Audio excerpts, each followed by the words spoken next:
समोदमस्तपः शौचं क्षान्तिरार्जवमेव च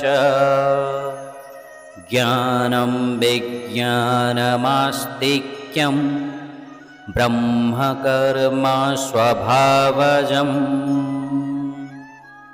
बंधुगण, এই শ্লোকরে বর্ণাশ্রমর প্রথম শ্রেণী ব্রাহ্মণ বিষয়ে বর্ণনা করা যাইছি। সত্ত্বগুণ প্রধান ব্যক্তি ব্রাহ্মণ থিলে। সংযম আচরণ করিবা, মন শুদ্ধিকরণর অভ্যাস করিবা, ভক্তি করিবা এবং নিজ আদর্শরে ଅନ୍ୟମାନଙ୍କୁ ଅନୁପ୍ରାଣିତ କରିବା ବ୍ରାହ୍ମଣମାନଙ୍କର ପ୍ରାଥମିକ କର୍ତ୍ତବ୍ୟ ଥିଲା। ସ୍ୱଭାବତଃ ସେମାନେ ସହନଶୀଳ, ନମ୍ର ଏବଂ ଆଧ୍ୟାତ୍ମିକ ମନୋଭାବର ଥିଲେ। ବୈଦିକ ରୀତିନୀତିର ଅନୁଷ୍ଠାନ ସେମାନେ ନିଜେ କରିବା ସହିତ ଅନ୍ୟମାନଙ୍କ ପାଇଁ ମଧ୍ୟ କରୁଥିଲେ। ସେମାନଙ୍କର ସ୍ୱଭାବ ସେମାନଙ୍କୁ ଜ୍ଞାନ ପ୍ରତି ଆକୃଷ୍ଟ କରୁଥିଲା। ତେଣୁ ବୃତ୍ତି ଭାବରେ ଶିକ୍ଷକତା, ଜ୍ଞାନ ଆହରଣ ଏବଂ ଜ୍ଞାନ ପ୍ରଦାନ ସେମାନଙ୍କ ପାଇଁ ଉପଯୁକ୍ତ ଥିଲା।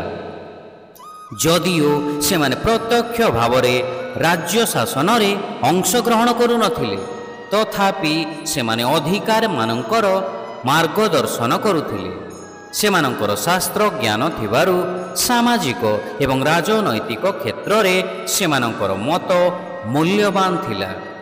ଶିକ୍ଷା, ଶାନ୍ତ, ସଂଯମ, ତପସ୍ୟା, ପବିତ୍ରତା, ଧୈର୍ଯ୍ୟ, ସାଧୁତା, ଜ୍ଞାନ, ପ୍ରଜ୍ଞା ଏବଂ ପରଜନ୍ମରେ ବିଶ୍ୱାସ ଏହିସବୁ ବ୍ରାହ୍ମଣମାନଙ୍କ କର୍ମର ଅନ୍ତର୍ନିହିତ ଗୁଣ ଅଟେ।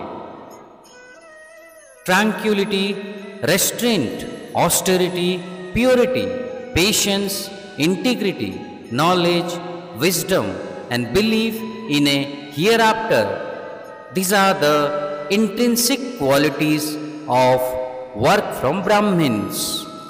Hare Krishna.